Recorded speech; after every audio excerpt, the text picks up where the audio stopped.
पत्रकार असे म्हणाले दरेकर साहेब की तुम्ही फक्त फडणवीस साहेबालाच का टार्गेट करतात? ते अंतरवालीला आले तर बरं होईल.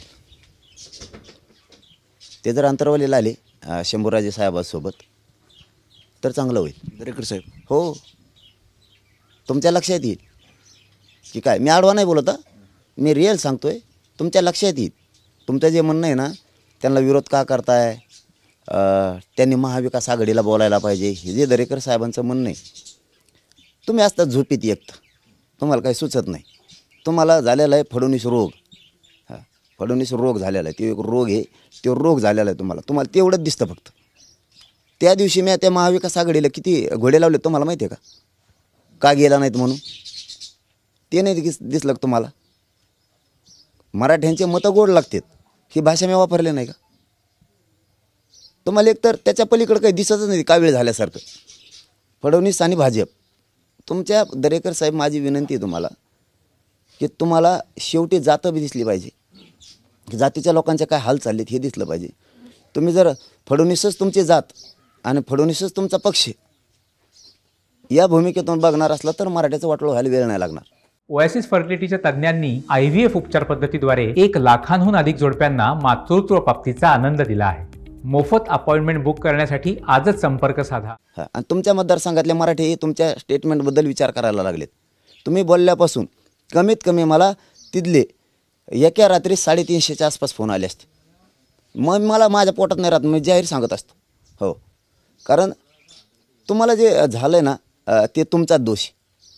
आमचं म्हणणं आहे तुम्ही खरं बोलावं.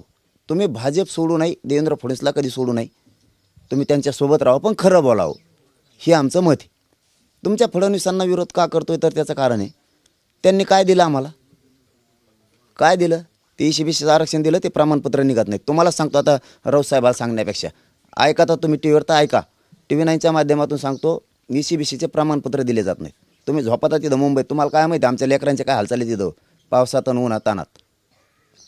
त्या साईड बंद होत्यात कधी कधी. त्या मुलीला शिक्षण मोफत केलं, त्याच्यात बी पोरींना अडचणी यायला लागल्यात. आमच्या नोंदी सापडायच्या बंद केल्या. तिसरं काम सांगतोय तुम्हाला, नोंदी शोधायचं काम बंद आहे. आणि जिथं नोंदी सापडल्यात ते प्रमाणपत्र द्यायला अधिकारी अडचणीत आणतात. हे सांगितलं. 5वं काम तुम्हाला सांगतो, व्हॅलिडिटी देत नाहीत काही अधिकारी. म्हणजे काही धाराशिवला बी आहेत, काही मावळमध्ये आहेत, काही असे बऱ्याचशा जिल्ह्यात आहेत, काही मला वाटतं जळगावला आहेत, तिकडं बुलढाण्याकडून बी काही तक्रारी आहेत आमच्याकडं. काही अधिकारी दक्षता समितीकडे पाठवतात ते. म्हणजे तुम्हाला वंशावळ जुळली, तुम्हाला सगळं जुळलं, परत परत मार्गदर्शन कशासाठी मागता तुम्ही? कोणचा अधिकारी देऊ? हे काय प्रकार आहेत? हे तुम्हाला 6वा मुद्दा सांगितला. तुमच्या डोळ्यासमोर दरेकर साहेब, तुमच्या डोळ्यासमोर छगन भुजबळ म्हणतो मराठ्यांच्या नोंदी रद्द करा. ते नाही दिसत तुम्हाला? दिलं का तुम्ही त्याला उत्तर? जसं तुम्हाला आमच्यावर तुटून पाडताय तुम्ही जातीच्या लोकावर.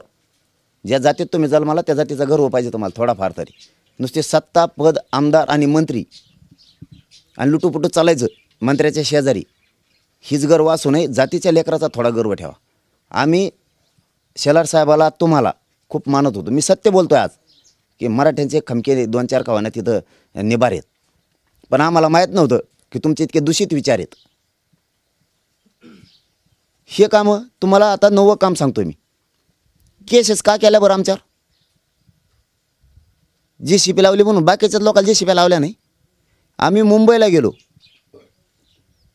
महाराष्ट्रात लोक. 10वं काम सांगतोय तुम्हाला. JCPवर गुन्हे केले, हे 9वं काम. ट्रॅक्टरवर केले, ते पण 9वंच काम. आम्ही आता 10वं सांगतो. मुंबईला गेलो, रोडनं गेलो, जिथपर्यंत गेलो तर आम्ही 26 जानेवारीला मुंबईला पोहोचलो वाशीला. त्याच्यानंतर 4 महिन्यानं तुमच्या बादर सरकारनं आमच्यावर गुन्हे दाखल केले. त्याच वेळेस का नाही केले रे बाबा? का नाही केले? आंतरवालीच्या लोकांना मार खाऊन, तुम्हाला 11वं काम सांगतो, मार खाऊन आंतरवालीच्याच लोकांवर गुन्हे तुम्हाला शोभतंय. आणि तुम्ही म्हणताय ना विरोध का करतो, त्याचं कारण हे. लाखो पोरं आज नोकरीला अडचण यायला लागली, त्यांना पोलीस स्टेशनमधून प्रमाणपत्र देणार कारण तुमच्यांनी खोटे गुन्हे दाखल करून ठेवलेत. त्या तुमच्या माजलगावच्या आमदारांनी तर मोगम गुन्हे दाखल केलेत. तुमचा तिकडे एक त्या सोलापूर तालुक्यात सुद्धा एक तालुक्याचा कोणचा आमदार आहे, तिथं रात्री सभा झाली होती आमची नदीत. वांगी तालुका येतो मला वाटतं, त्याला काय वांगी गावाचा तालुका आहे काहीतरी. त्या आमदारानं, तो जातीवादी काहीतरी आमदार आहे, त्यांनी मुद्दाम असे केसेस करायला लावलेत. हे तुम्हाला नाही दिसत?